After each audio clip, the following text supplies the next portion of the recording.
Ahoy my people, hope you're good. Today we're going over the life of a man whose name has become synonymous with superstardom. The most famous celebrity you ever know. He has redefined the term professional entertainer with his professionalism in and out of the spotlight. This is a man whose music I've loved since I was 4 years old, thanks to my mum playing his music in the house. Shout out to my mum. When you talk about legendary, this is the guy that comes to mind. We are talking about Michael Jackson, a global legend. In 2022, 13 years after his passing, MJ is still in a league of his own, selling over 1 million copies that year. His level of superstardom and royalty still hasn't been duplicated to this day, and he still retains the title King of Pop. All of your favorite pop stars and even rappers looked up to this man. Michael Jackson was a force to be reckoned with, a whole movement. He was like a superhero to me when I was younger. His dancing skills seem to literally defy the laws of physics. He's the first artist who I've seen that has made his fans collapse before even uttering a word. Just his presence was enough to send people to the hospital. Literally. Listen, I could spend all day giving this man his flowers and explaining how much his music meant to me, so let's just get into the video. This is the Michael Jackson story on Throwback Central. Please don't forget to like and subscribe. It's your boy Dre Signs. Let's get it.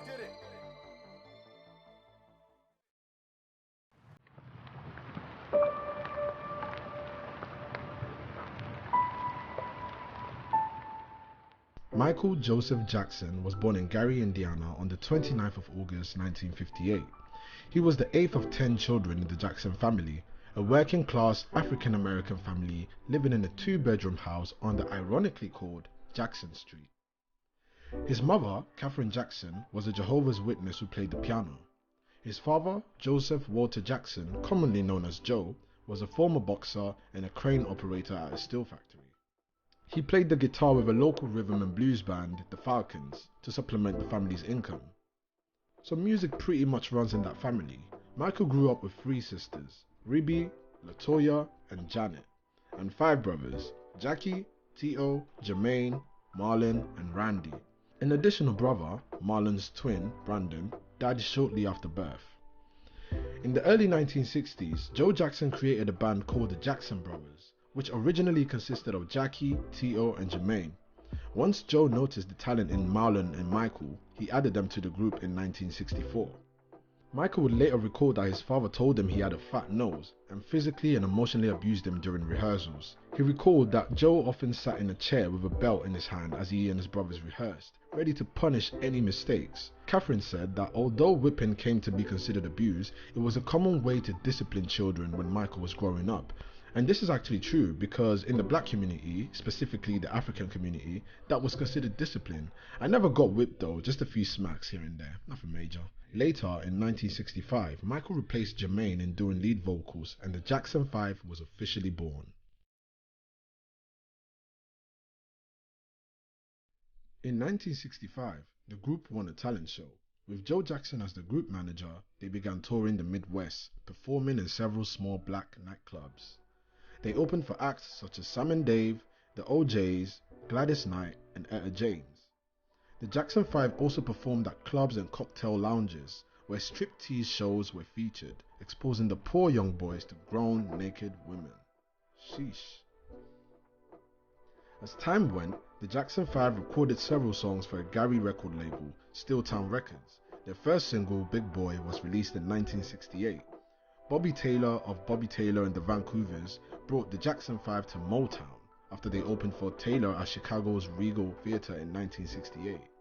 The Jackson 5 auditioned for Berry Gordy, the CEO and founder of Motown Records. The Motown Records. Needless to say, he was impressed with the boys and Berry Gordy became sort of a mentor to young Michael. Not only did young Michael showcase his powerful voice, but he also showed off his dancing skills, which he had been practicing for a while now, being inspired by the likes of James Brown, Jackie Wilson, Sammy Davis Jr., and later Fred Astaire.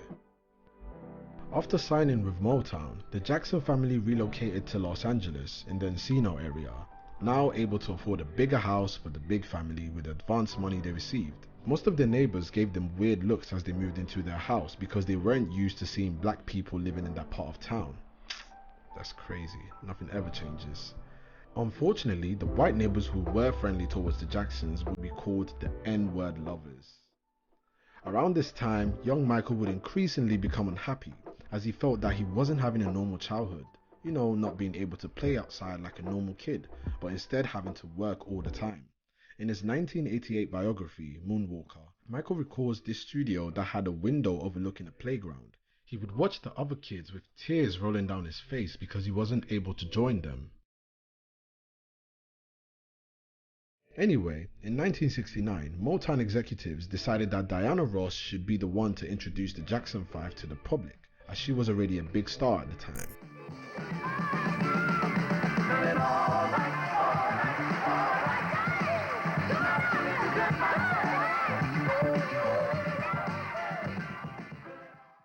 In January 1970, I Want You Back became the first Jackson 5 song to reach number 1 on the US Billboard Hot 100. It stayed there for 4 weeks. 3 more singles with Motown topped the chart: ABC, The Love You Save, and I'll Be There. During this period, Michael developed from a child performer into a teen idol. The Jackson 5 at that point were unable to go out as regular people. Everywhere they went, they would be approached by mobs of fans, leading them to have security with them at all times. Michael was experiencing all of this at the age of 10 to 12 years old. This poor kid, man. Between 1972 and 1975, Michael released 4 solo studio albums with Motown: Got to Be There, Ben, Music and Me, and Forever Michael.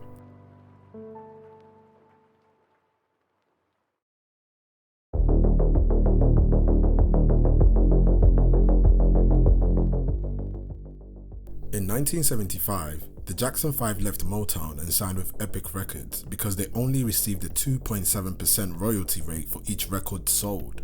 According to T.O., they were also unable to record and produce their own tracks, only allowed to record certain songs that the label gave them. Yeah, sounds reasonable. I would have left too. But their relationship with CEO Berry Gordy wasn't destroyed. The group signed to Epic, renaming themselves as the Jacksons because Motown owned the Jackson 5 name. Their younger brother Randy joined the band around this time. Jermaine stayed with Motown because he was engaged to Hazel Gordy, Berry Gordy's daughter, thus choosing to place his loyalty to Motown and embarking on a solo career. The brothers, especially Michael, were really unhappy about this, but understood his decision. Michael was also bummed at Jermaine's wedding, feeling like his family and group was breaking apart. The Jacksons continued to tour internationally and released 5 more albums between 1976 and 1984. The Jacksons, Going Places, Destiny, Triumph, and Victory. The group continued to see success as the Jacksons with singles such as Shake Your Body Down to the Ground, This Place Hotel, Blame It on the Boogie, and Can You Feel It. Around this time, Michael also wanted to break into Hollywood when in 1977 he moved to New York City to star as the Scarecrow in The Wiz alongside Diana Ross, Nipsey Russell, and Ted Ross. Michael was excited to star in his first film as part of the main cast, but the film was a box office failure. Only grossing $21 million against a budget of $24 million. The critics also criticized Diana Ross as they felt like she was too old to play Dorothy. I personally enjoyed the movie and the songs in there were fire. I mean, Don't Bring Me No Bad News, Me No Lying, Ease On Down the Road, Brand New Day, all fire songs, honestly. Through this movie production is where Michael would meet legendary producer and arranger Quincy Jones, whom arranged the film's score. This resulted in the creation of the breakout solo album by Michael.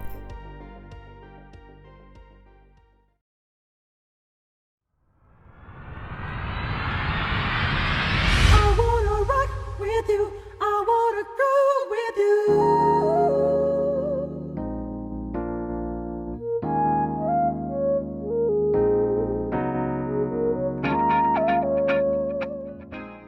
When Michael and Quincy began working on Off the Wall in 1978, Michael stated that he wanted a different sound and subject matter in his music. He wanted to move away from the bubblegum music he made with his brothers, so Quincy called on Heatwave's Rod Temperton to work together with Michael as far as songwriting, while Quincy himself handled the production. Other credited co-writers of the album include Stevie Wonder, Tom Baylor, and the Beatles' Paul McCartney, with whom Michael formed a friendship with and later collaborated on Say, Say, Say, and The Girl Is Mine. The album's famous cover was shot in LA, and unfortunately the famous wall is now just a forgotten piece of history. You can just imagine how many people walk down this alleyway and not know that MJ once stood there and took a picture for his solo album. Crazy. In 1978, Michael broke his nose during a dance routine. A rhinoplasty led to breathing difficulties that later affected his career. He was referred to a doctor who performed his operations. This was Michael's first operation. Around this time, Michael also grew more and more insecure by his looks as he started developing a serious case of acne. His brother Jermaine wrote in his autobiography, quote, "He hated his skin and his nose so much that he found it hard to look himself in the mirror. This wasn't just typical teenage self-consciousness, it became a full-blown inferiority complex. The more he looked at himself, the unhappier he felt," unquote. Through all the trials and tribulations during the making of the album, Off the Wall was finally released on the 10th of August 1979. It peaked at number 3 on the Billboard Top LPs and Tapes chart and number 1 on the Billboard R&B Albums chart, staying at number 1 on the latter chart for 16 weeks. It was an enormous commercial success. It was the third best-selling album of 1979 in the US, as well as the United Kingdom. The album ended up going 9 times platinum in the US and sold 20 million copies worldwide. The album spawned singles Don't Stop Till You Get Enough, my favorite, Rock With You, Off the Wall, She's Out of My Life, and Girlfriend. In 1980, Michael won 3 American Music Awards for his solo work: Favorite Soul R&B Album, Favorite Soul R&B Male Artist, and Favorite Soul R&B Single for Don't Stop Till You Get Enough. He also won a Grammy for Best Male R&B Vocal Performance for Don't Stop Till You Get Enough. Michael Jackson's popularity increased, and soon many companies were approaching him to shoot adverts for them.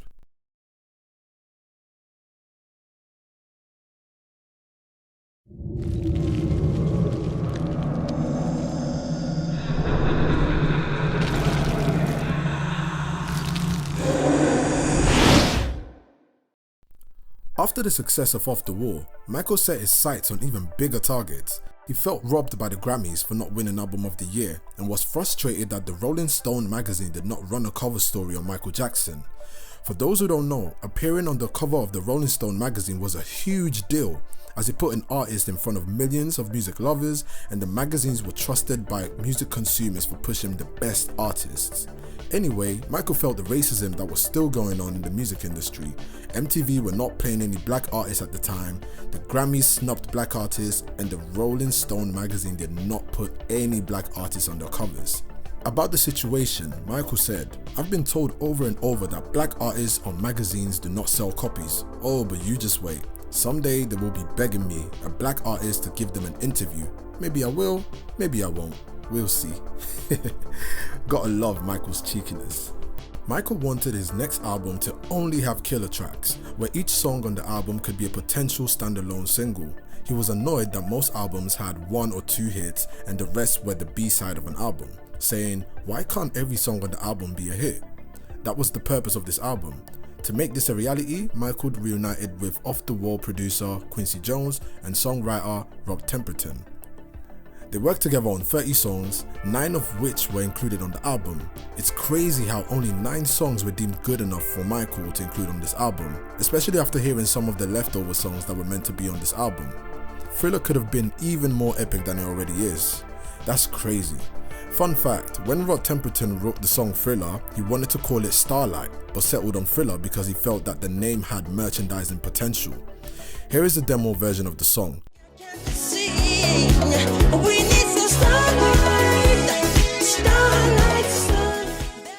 Shout out to Red Temperton, man. The guy was a legend, an amazing songwriter. Thriller was eventually released on the 30th of November 1982. It reached at number 1 on the Billboard Top LPs and Tapes chart and sold 1 million copies worldwide per week at its peak. Wow. Thriller was the best-selling album in the US in 1983 and 1984, making it the first album to be the best-selling for 2 consecutive years, bro. That is insane. That is crazy. It also spent a record of 37 weeks at number 1 on the Billboard 200 and has remained on the chart for 500 non-consecutive weeks and counting. Mad. The album spawned singles Billie Jean, Beat It and Thriller. The album was also critically acclaimed worldwide. At the 26th Annual Grammy Awards, Michael won 8 Grammys in one night. Thriller was Michael Jackson's global breakthrough, topping the charts in Australia, Austria, Canada, France, Italy, Japan, the Netherlands, Switzerland and the United Kingdom. It has gained diamond certifications in Argentina, Canada, Denmark, France, Mexico and the UK. Thriller still sells an estimated 130,000 copies in the US per year to this day, bro, to this day. And this album came out in 1982, more than 40 years ago. Tell me what other album is still selling that much after 40 years? Oh wait, the GOAT, he's the GOAT, man. By the end of 1983, Thriller became the world's best-selling album, having sold 32 million copies. It remains the best-selling album of all time, having sold over 110 million copies worldwide. With this album, Michael broke racial barriers as Billie Jean became the first music video by a black artist to ever be played on MTV. The popularity of Michael's videos such as Beat It and Billie Jean helped popularize MTV and its focus shifted towards pop and R&B. He transformed the medium of music videos into an art form and promotional tool through the use of complex storylines, dance routine, special effects, and celebrity cameos. When the 14-minute long Thriller video aired, MTV ran it twice an hour to meet demand. The video marked an increase in scale for music videos and has been routinely named the best music video ever. The video is credited for transforming music videos into a serious art form, breaking down racial barriers in popular entertainment and popularizing the making of documentary format. Many elements have had a lasting impact on popular culture, such as the zombie dance and Michael Jackson's red jacket, which was designed by John Landis's wife, Deborah. The Beat It music video had its premiere on MTV during prime time shortly after Billie Jean. To add authenticity to the production, but also to foster peace between them, Michael had the idea to cast members of rival Los Angeles street gangs, the infamous Crips and Bloods, and included around 80 genuine members in the video, some of which also had to learn the choreography. The Thriller music video dropped on the 2nd of December 1983, directed by the legendary movie director John Landis, who also directed Coming to America, which is one of my favourite movies, Trading Places, The Blues Brothers, and An American Werewolf in London, amongst many others. The Thriller music video made such an impact and was imitated by countless people around the world. Everyone, and I mean everyone, even little kids of today have seen the video. The dance moves are recognized worldwide and it's just iconic. It was named the greatest video of all time by MTV in 1999 and by VH1 and Time in 2001. The success transformed Michael into a dominant force in the global pop culture. He had the largest royalty rate in the music industry at that point. In the same year, the making of Michael Jackson's Thriller, a documentary about the music video, won a Grammy for Best Music Video. On the 14th of May 1984, President Ronald Reagan gave Michael Jackson an award recognizing his support of alcohol and drug abuse charities and in recognition of his support for the Ad Council's and the National Highway Traffic Safety Administration's Drunk Driving Prevention campaign. Michael allowed the campaign to use the Beat It song for its public service announcements. In November of 1983, Michael and his brothers partnered with Pepsi in a $5 million promotional deal. The Pepsi campaign, which ran in the US from 1983 to 1984 and included its New Generation theme, included tour sponsorship, public relation events, and in-store displays.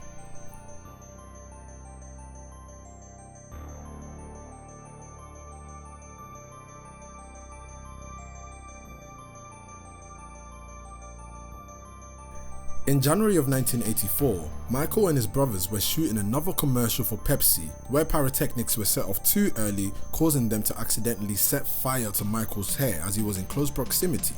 And you know them curl activators were highly flammable, so it probably wasn't a good idea to be around fire if you had a jerry curl. Michael suffered second-degree burns to the scalp, which left him with a bald spot.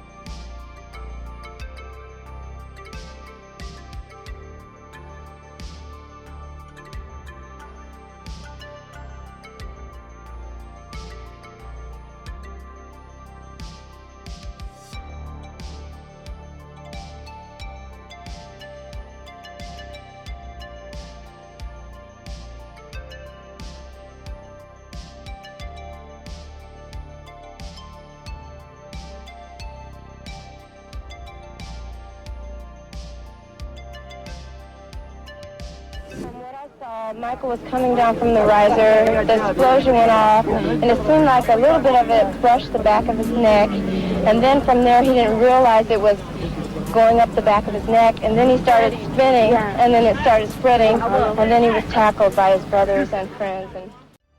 Michael ended up suing Pepsi. Himself and the company settled out of court for $1.5 million. Michael donated the settlement to the Brockman Medical Center in Culver City, California. The donation is just a glimpse of Michael's selfless nature, but we will touch on that later on.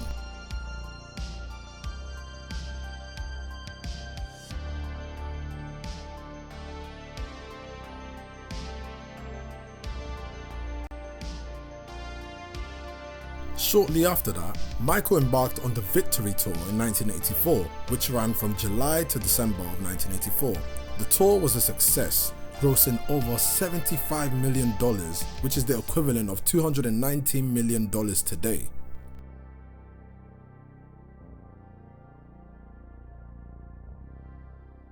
Now, not many people know this, but in 1985, Michael successfully outbid several wealthy men in purchasing ATV Music Publishing for $50 million. For those who don't know, ATV is the largest music publisher in the world, owning the songs of several major artists such as the Beatles, Queen, Motown, Carole King, Stevie Wonder, and many more.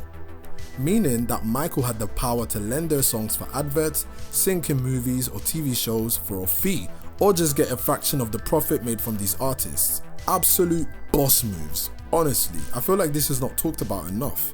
A funny story is in 1981, Michael Jackson collaborated with Paul McCartney, writing and recording several songs together. Michael stayed at the home of Paul McCartney's house and his wife Linda during the recording sessions, becoming friendly with both. On one evening, while at the dining table, McCartney brought out a thick notebook displaying all the songs to which he owned the publishing rights. Michael grew more and more excited as he examined the pages. He inquired about how to buy songs and how the songs were used. McCartney explained to Michael that music publishing was a lucrative part of the music business, and at the time he was one of the wealthiest artists ever, with a net worth of about $560 million. Michael replied by telling Paul that he would buy the Beatles songs one day. But Paul just laughed and brushed it off, saying, "Great, good joke." Then Michael turned around and actually bought the whole catalogue.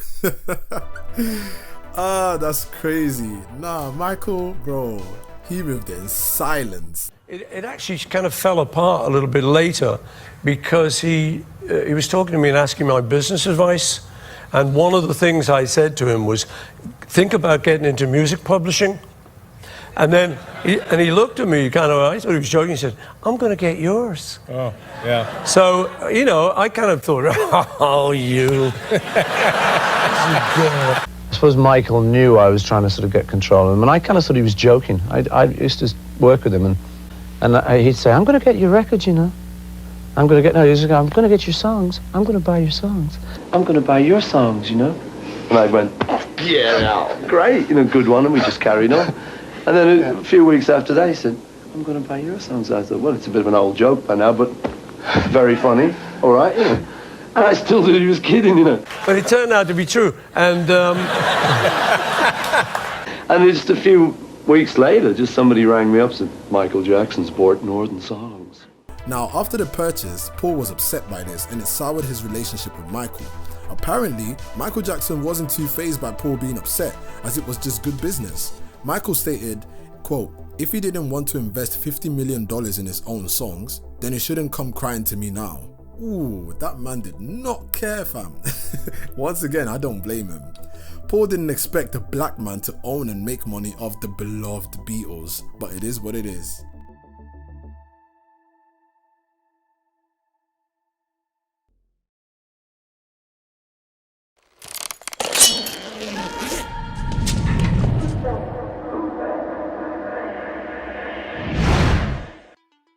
Bad was Michael's final collaboration with co-producer Quincy Jones, who had produced Off the Wall and Thriller. After Michael had written a handful of the tracks on Off the Wall and Thriller, Quincy encouraged him to write more for his follow-up. Jones recalled, "All the trials and tribulations in Michael's life were starting to mount up, so I said I thought it would be a good idea for him to do a very honest album." Michael wanted to move in a new musical direction, with a harder edge and fiercer sound. He began recording demos for the album as early as November of 1983, so you know this album has been in production for a long time. He spent much of 1985 to 1987 writing and recording at his home studio in LA. The album went through several interruptions. Work was disrupted in 1984 when Michael embarked on the Victory Tour with his brothers. Work then resumed in January of 1985 after the tour ended and after Michael had recorded We Are the World. In mid-1985, work paused again so Michael could prepare for Disney's 4D film experience, Captain EO, which featured an early version of the song Another Part of Me off the Bad album. Work resumed in August and continued until November of 1986, where Michael filmed the Bad music video. One of the most anticipated album of its time, Bad was finally released on the 31st of August 1987, debuted at number 1 on the Billboard Top Pop Albums chart, selling over 2.25 million copies in its first week in the US alone. Crazy, and it stayed atop for 6 consecutive weeks. It also reached number 1 in 24 other countries, including the UK, where it sold 350,000 copies in its first week and became the country's best-selling album of 1987. 9 songs from the album were released as official singles, including The Way You Make Me Feel. Side note, an interesting story on The Way You Make Me Feel.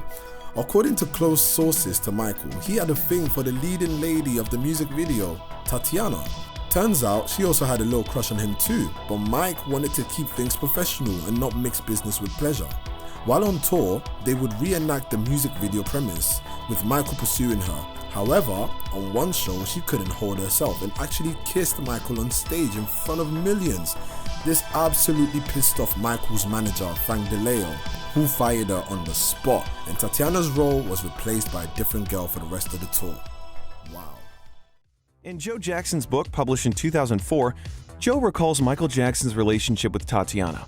Quote, "He invited the girl to our home so that my wife and I could get to know her. She was young, beautiful, and she had the heart of a child." Tatiana Thumbson has said that the entire Jackson family liked her, that Michael's nephews and nieces even called her Tatiana Jackson. Tatiana also recounts that Michael's mother told her that he was in love with her. Joe Jackson recalled that, quote, "Michael has admitted to his mother that he was in love with the wonderful dancer. There was a strong sexual attraction between them, but he would like to know her better." In late February 1988, while performing as a dancer on Michael Jackson's tour, Tatiana said Jackson told his crew members never to talk to her outside of work, which she also perceived as meaning, don't even think about trying to get with her. But at the same time, she never got to be alone with him and longed to finally get some time with the man she had suddenly fallen for. The only time she saw Michael was on stage or on television. She was isolated from others and was usually alone in her hotel room watching movies or wondering what Michael was doing. What can I say, man? Michael just had that effect on girls. He was that guy.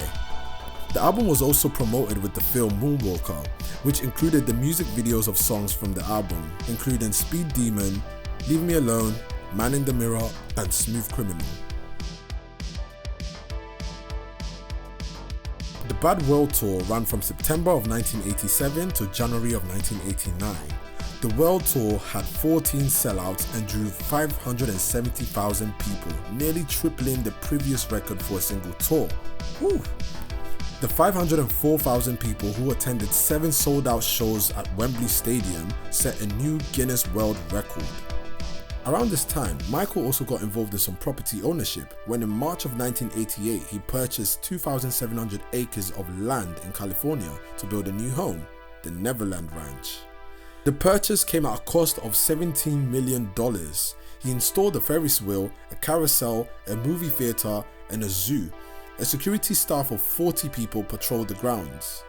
He also continued his charity work. From 1985 to 1990, Michael donated $455,000 to the United Negro College Fund, which is a philanthropic organization that funds scholarships for black students. All profits from his single Man in the Mirror also went to charity.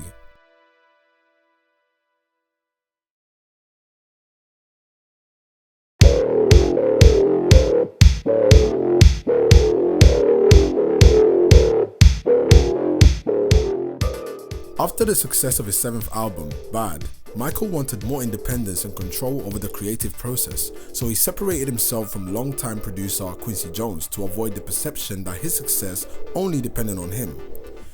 Dangerous is considered an artistic change for Michael, with his music focusing more on socially conscious material and including a broader range of sounds and styles. Michael discovered New Jack Swing after reaching out to producers L.A. Reid and Babyface and fell in love with its sound. In June of 1990, Michael hired Teddy Riley, the pioneer of the New Jack Swing genre, to work on several tracks on the album, including the hit single Remember the Time.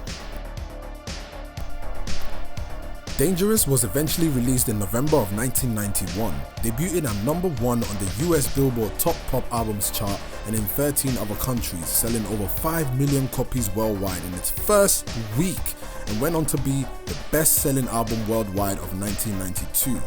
Michael was still killing it at this time.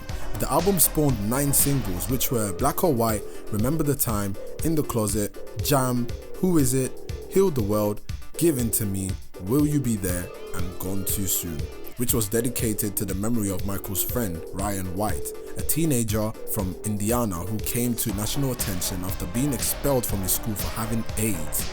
Ryan sadly passed away in April of 1990 at the age of 18.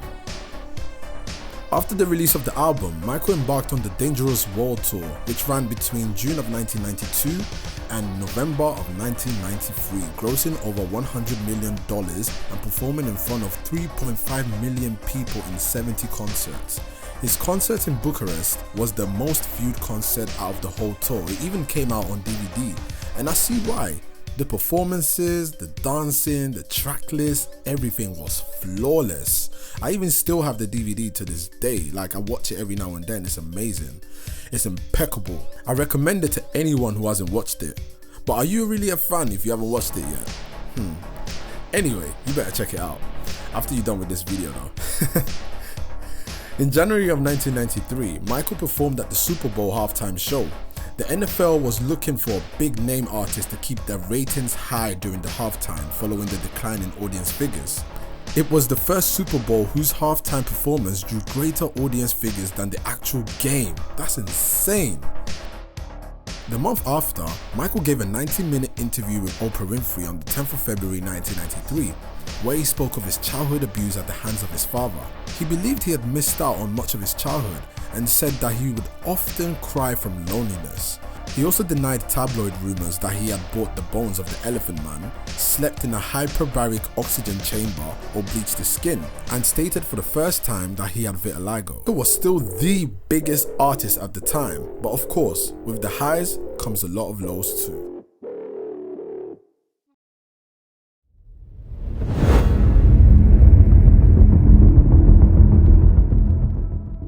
In August of 1993, Michael was accused of child SA by a 13-year-old boy, Jordan Chandler, and his father, Evan Chandler. While Jordan's mother initially told police that she did not believe Michael had did things to her son, her statements changed a few days later. Michael had befriended Jordan after renting a vehicle from Jordan's stepfather. Evan Chandler was recorded discussing intention to pursue charges for monetary gain, which Michael used to argue that he was a victim of a jealous father trying to extort money. Michael's older sister, LaToya, accused him of being a pedophile.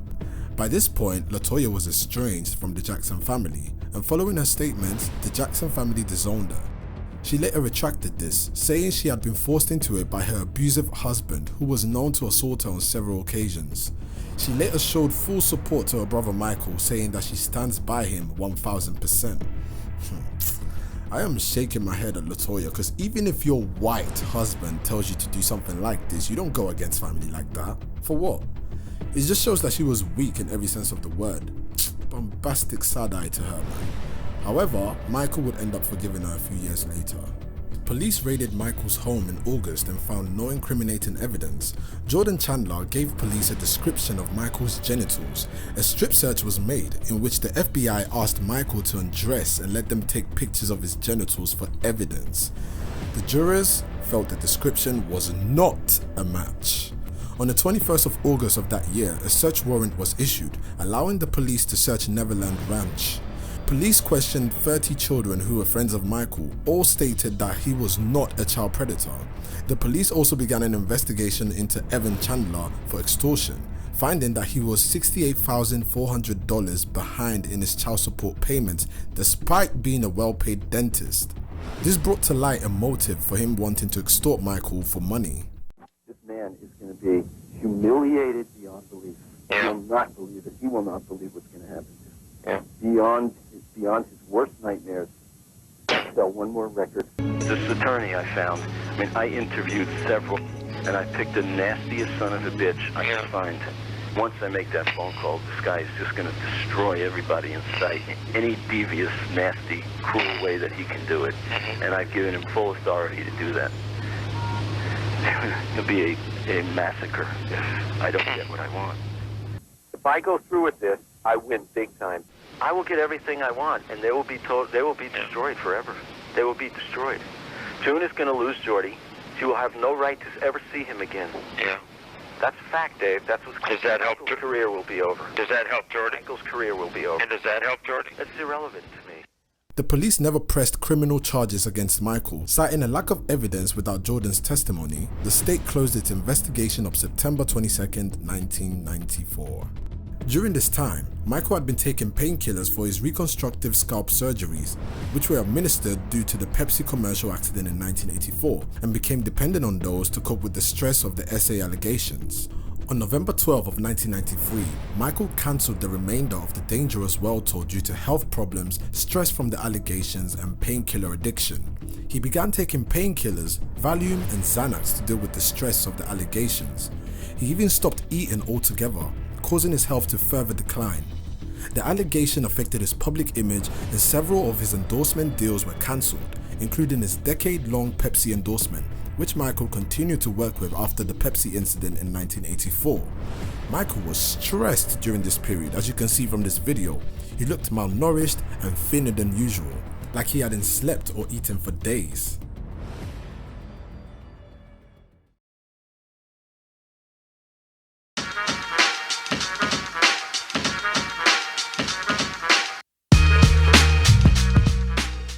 Michael and the daughter of Elvis Presley, Lisa Marie Presley, briefly met in the 1970s at a concert in Las Vegas, but did not get to know each other until nearly 2 decades later when they had dinner with a mutual friend in LA.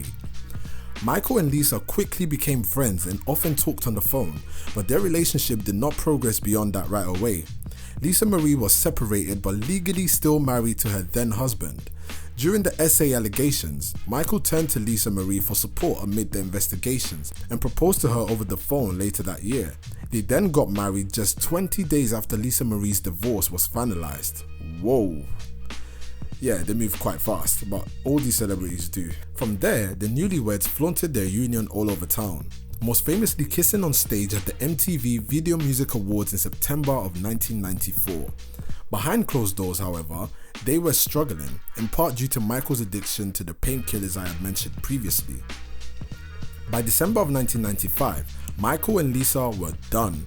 She filed divorce papers and announced their separation the following month. They finalized the divorce in August of 1996. Michael had a difficult relationship with the media since the 1980s, but it got worse after the SA allegations. After checking himself out of rehab following his addiction to painkillers, Michael began working on his most angriest and personal album to date, History, in which he expresses his anger towards the press in songs such as Tabloid Junkie and Scream, featuring his sister Janet Jackson. In the song, Jackson tells the media to stop pressuring him and stop misinterpreting the truth.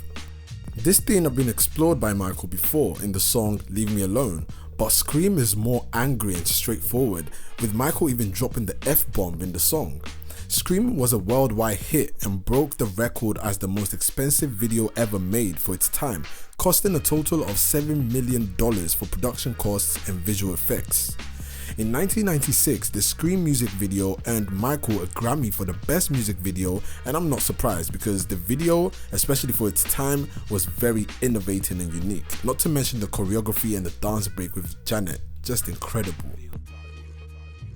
The album also contains protest songs such as Earth Song, which protest the harm humans are causing to the environment, and also They Don't Care About Us, which is a song about racism and police brutality against blacks.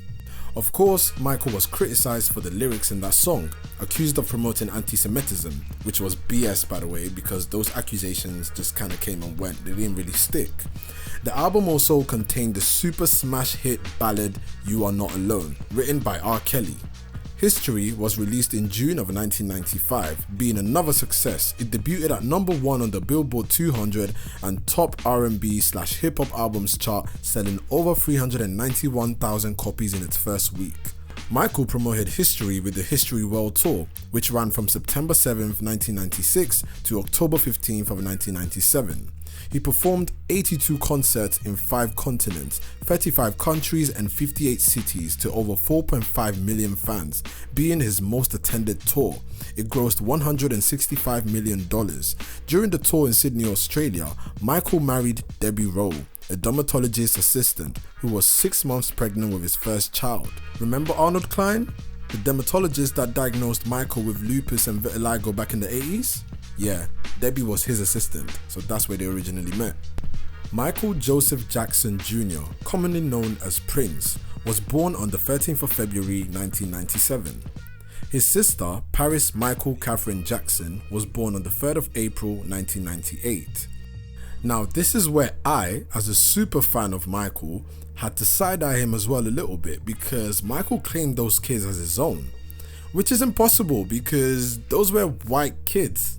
Like Caucasian white kids, and just because he had vitiligo doesn't mean his DNA is also affected, only his skin was. So for him to come out and act as if those were his biological kids was crazy. It's almost as if like he insulted the public's intelligence a little bit. I don't know if maybe he couldn't have kids and he was ashamed of it, but bro, just be honest, that's all I got to say. I'm sure he had his reasons. I still love Michael though, don't get me wrong, I still love Michael. Now, Prince Michael Jackson II, nicknamed Blanket, was born in 2002. The identity of Blanket's biological mother is unknown, and he is allegedly the only biological child of Michael. Now that I believe, especially because Blanket actually resembles Michael. Just look at these pictures, it's crazy. Anyway, Michael and Debbie would last 3 years together and end up divorcing in 1999, with custody of the children going to Michael for obvious reasons. In 1997, Michael released Blood on the Dance Floor, History in the Mix, which contained remixes of singles from History and 5 new songs. Worldwide sales stand at 6 million copies, making it the best-selling remix album.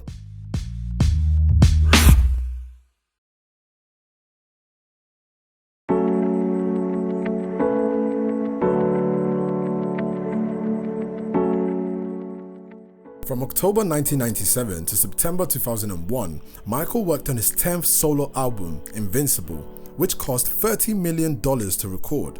He mostly worked with legendary producer Rodney Jerkins, who has worked with Whitney Houston, Mary J. Blige, Brandy, Destiny's Child, Toni Braxton, Jennifer Lopez, Janet Jackson, Beyonce, Justin Bieber, Mariah Carey.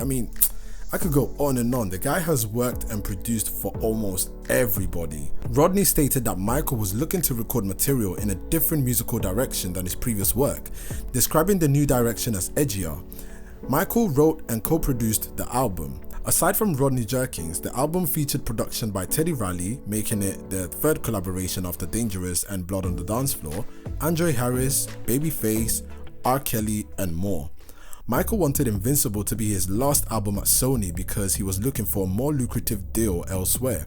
This really upset the executives at Sony, especially the label president Tommy Mottola, whom Michael publicly outed in 2002, claiming that he purposely limited promotion on the Invincible album out of spite because Michael wanted to leave the label. Invincible was finally released on the 30th of October 2001 and sold about 10 to 13 million albums worldwide, so it still did very well. It topped in 13 different countries except in the US, and because of this, Sony considered it a flop. Sony sued MJ for the album's failure, and in protest, Michael refused to go on a US tour to promote the album. Michael was found innocent in court and was cleared of all charges against him. Michael further called Tommy Mottola a racist and a very, very, very devilish person, and someone who exploits black people for his own gain.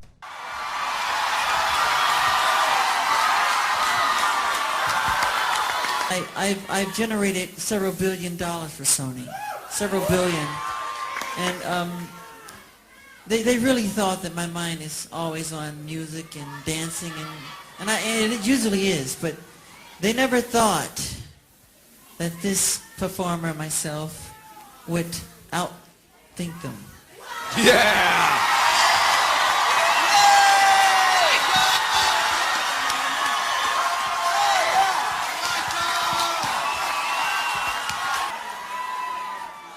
So I'm leaving Sony a free agent, owning half of Sony. So I own half of Sony's publishing, and I'm leaving them, and they're very angry at me because of it. But I just did good business, you know. Tell him! Tell him, Michael! Tell the story! But, so, the way they get revenge is to try and destroy my album.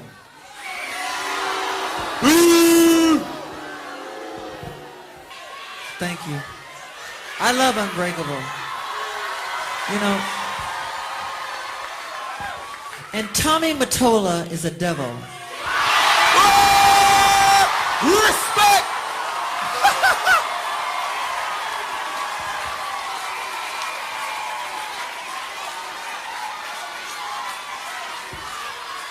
I'm not supposed to say what I'm going to say right now, but I have to let you in on a secret. Say it. So, please don't videotape what I'm going to say, okay? Turn that off, please. Know what? I don't mind. Tape it. Oh! Michael is getting gangster today! Yeah. Mariah Carey, after divorcing Tommy, came to me crying. She was crying so badly I had to hold her. And she said to me that this is an evil man. And Michael, this man follows me, she said. He taps her phones. And he's very, very evil, and she doesn't trust him. And he is a horrible human being. And we have to continue our drive until he's terminated. Oh! There you go! But still, I promise you, the best is yet to come. Yes! Promise.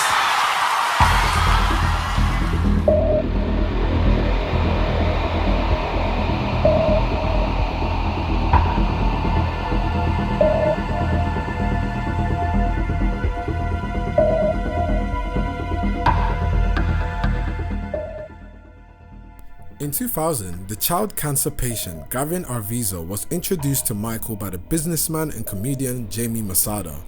Gavin was receiving chemotherapy and Michael and Gavin became friends. Michael invited Gavin and his family to Neverland Ranch. Gavin thanked Michael for helping him be happy and beat cancer. According to Gavin, after a few visits to Neverland, Michael suddenly stopped calling him. Gavin said he felt abandoned and that he had lost a friend. In 2002, Michael reconnected with Gavin and invited him to be part of an ITV documentary, Living with Michael Jackson. The presenter, British journalist Martin Bashir, interviewed Michael over 8 months for the film. Michael and Gavin were seen hanging out, and Martin Bashir asked Michael about the appropriateness of a grown man having sleepovers and sharing a bed with a young person. Mike said that he allowed guests to sleep in his bed alone while he slept on the floor, and that it was not sexual, it was the masses that were making it and turning it into something gross. Can you understand why people would worry about that? Because they're ignorant. But is it really appropriate for a 44-year-old man to share a bedroom with a child who is not related to him at all? That's a beautiful thing. That's not a worrying thing? Why should it be worrying? Who's the criminal? Who's Jack the Ripper in the room? This is a guy trying to help heal a child. I'm sleeping in a sleeping bag on the floor. I gave him the bed because he has a brother named Star. So him and Star took the bed, and I'm on the floor in the sleeping bag. Did you ever sleep in the bed with them? No. When Macaulay Culkin were little, Kieran Culkin would sleep on this side, Macaulay Culkin's on this side, his sister's in there. We're all just jamming the bed. And we wake up like dawn and go in a hot air balloon. You know, we have the footage. I have all that footage. But is that right, Michael? It's very right.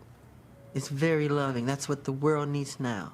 More love, more. The world needs more heart. The world needs a man who's 44 sleeping in a bed with children. No, you're making it all wrong. I'm very close to Barry Gibb. Paris and Prince can stay with him anytime. My children sleep with other people all the time.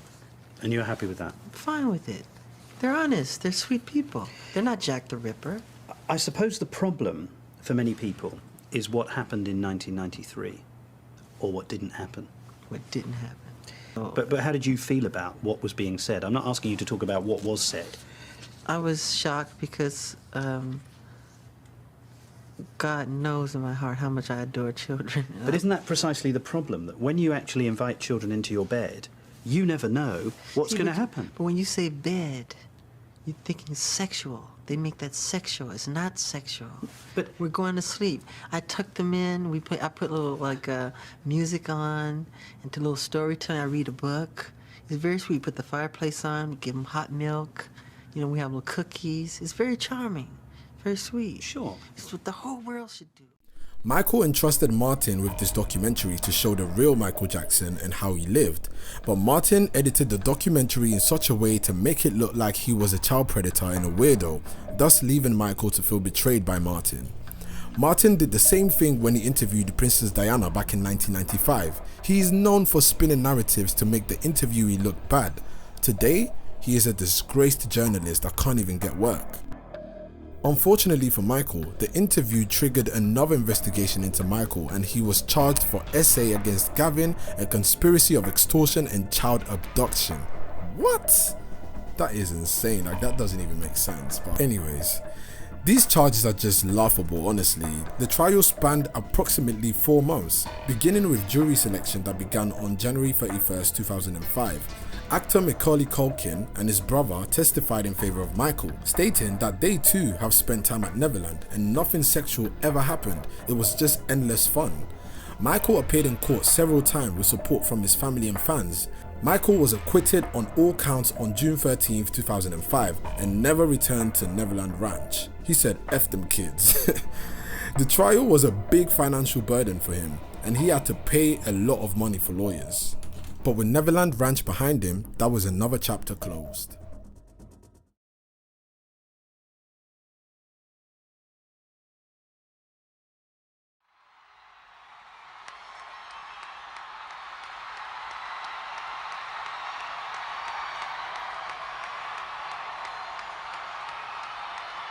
I just want to say that these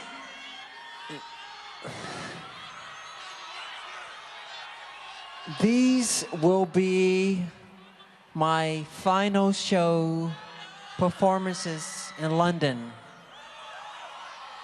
This will be it. This is it. And when I say this is it, it really means this is it. This is it. I mean, this is really it. This is the final curtain call. Okay? And this is it. And see you in July. In March 2009, amid speculation about his finances and health, Michael announced a series of comeback concerts. This is it, at a press conference at the O2 Arena in London. People went crazy all over the world. I remember my 12-year-old self seeing this on TV. It's crazy how time flies. The shows were to be his first major concert since the History World Tour in 1997. Michael suggested that he would retire after the shows. The initial plan was for 10 concerts in London, followed by shows in Paris, New York City, and Mumbai. Michael immediately got to work, and rehearsals for the This Is It tour are chronicled on the This Is It documentary. I don't know if it's just me, but Michael looked really fragile during those rehearsals, like he was weak or something. And he looked really skinny. It's sad looking back at those clips now. On the 24th of June, Michael was rehearsing at the Staples Center, and rehearsals went past midnight. He then left and returned home before going to bed an hour later.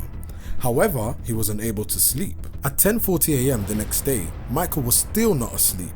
He then asked his physician, Dr. Conrad Murray, who was also present, to inject him with 25 milligrams of propofol, which Michael had used several times in the past to help with his severe case of insomnia. With Michael finally asleep, Murray testified that he left his bedside to go to the bathroom, and after returning 2 minutes later, he would discover a horrible thing. Michael was not breathing and had a weak pulse. Fire paramedic 33, what is your emergency? Yes, sir. I need an ambulance as soon as possible, sir. Sir, we have a gentleman here that needs help, and he's not breathing yet. He's not breathing, and we're trying to pump him, but he's not. Okay. Okay. How old is he? He's 50 years old, sir. 50. Okay. He's unconscious. He's not breathing. Yes, he's not breathing, sir. Okay, and he's not conscious either. He's not breathing. He's not conscious, sir. Okay. All right. Do you have him? Is he on the floor? Where's he at right now? He's on the bed, sir. He's on the bed. Okay, let's get him on the floor. Okay. Okay, let's get him down to the floor. I'm gonna help you with CPR right now. Okay. We need him. Yes, we're already on our way there. We're on our way. I'm gonna do as much as I can to help you over the phone. We're already on our way. Did anybody see him? Yes, we have a personal doctor here with him, sir. Oh, you have a doctor there? Yes, but he's not responding to anything. No, he's not responding to CPR or anything, sir. Oh, okay. Well, we're on our way there. If your guys are doing CPR and you're instructed by a doctor, he has a higher authority than me, and he's there on scene. Okay. Did anybody witness what happened? No, just the doctor, sir. The doctor's been the only one here. Okay, so the doctor see what happened? Doctor, did you see what happened, sir? Sir, you just, if you can please. We're on our way. We're on our way. I'm just passing these questions on to my paramedics while they're on the way there, sir. Thank you, sir. He's pumping his chest, but he's not responding to anything, sir. Please. Okay. We're on our way. We're less than a mile away. We'll be there shortly. Thank you, sir. Thank you. Okay, sir. Call us back to DDL. Thank you.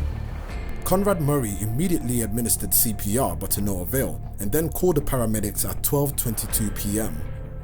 They arrived just 3 minutes later. Michael was not breathing and CPR was performed. Resuscitation efforts continued en route to the Ronald Reagan UCLA Medical Center, and for more than an hour after their arrival there, but they were unsuccessful. And the king of pop, Michael Joseph Jackson, was pronounced dead at 2:26 p.m. at the age of 50.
News of his death quickly spread online, causing websites to slow down and crash from user overload, and putting unprecedented strain on services and websites including Google, AOL Instant Messenger, Twitter, and Wikipedia.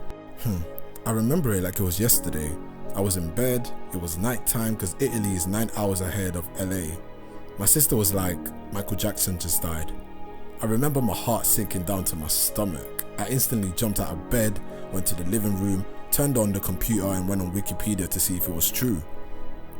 I saw they added the death date to his Wikipedia page and I was like, yo, I'm telling you I couldn't sleep after that. I was the biggest MJ fan. I had his poster on my wall, I had his books, his album, I even had a belt with his name on it. So it was just unbelievable, like the whole family turned on the news and we were just all watching it quietly. You just didn't expect it, man. Like, MJ? Like this? Michael Jackson is dead? And it was out of nowhere as well, like he just announced a tour a few months ago, you know? So it was just really unexpected. The world stopped that day, I'm telling you. Everyone, and I mean everyone, was talking about it. Even little kids. His album sales obviously skyrocketed because every store I went to had MJ albums on their shelves. Every car that drove by had Michael Jackson blasting from it. Every bar I walked past was playing Michael Jackson. That was Michael Jackson's day. I've honestly never seen such a thing for any artist after they died. Like, the impact was different. Michael's memorial was held on the 7th of July 2009 at the Staples Center in Los Angeles, the same place where Michael was rehearsing for his tour the day before he passed. The memorial service was one of the most watched events in streaming history, with an estimated worldwide viewership of 2.5 to 3 billion. Wow. Mariah Carey, Stevie Wonder, Lionel Richie, and Jennifer Hudson performed at the memorial, and Smokey Robinson, Queen Latifah, amongst many others, gave eulogies. Al Sharpton received a standing ovation with cheers when he told Michael's children, I want his 3 children to know, wasn't nothing strange about your daddy. It was strange what your daddy had to deal with, but he dealt with it.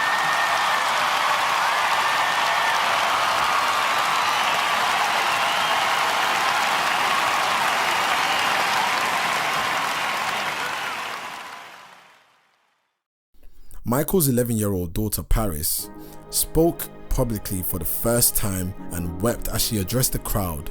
Marlon, who was the closest in age to Michael, also gave the most moving speech in my opinion. I just felt so bad for him. In August of 2009, the Los Angeles County Coroner ruled that Michael Jackson's death was a homicide and Conrad Murray was stripped of his doctor's license and sentenced to 4 years in prison for manslaughter. On the 3rd of September 2009, the body of Michael Jackson was entombed at the Forest Lawn Memorial Park in California. The end of an era.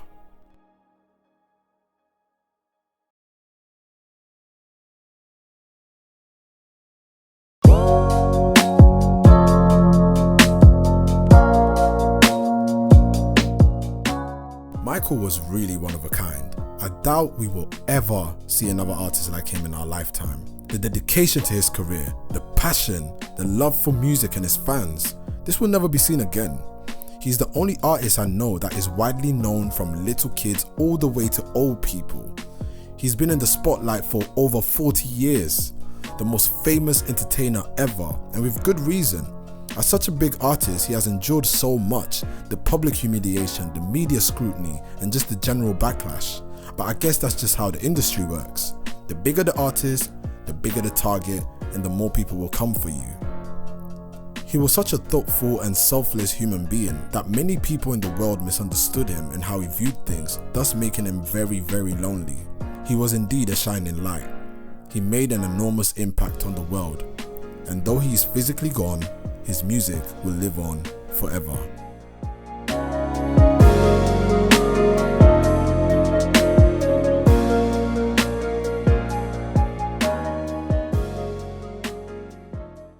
Thanks for watching this video. Don't forget to like, subscribe, and share. I'll catch you on the next one. It's your boy Dre Signs, over and out. Peace.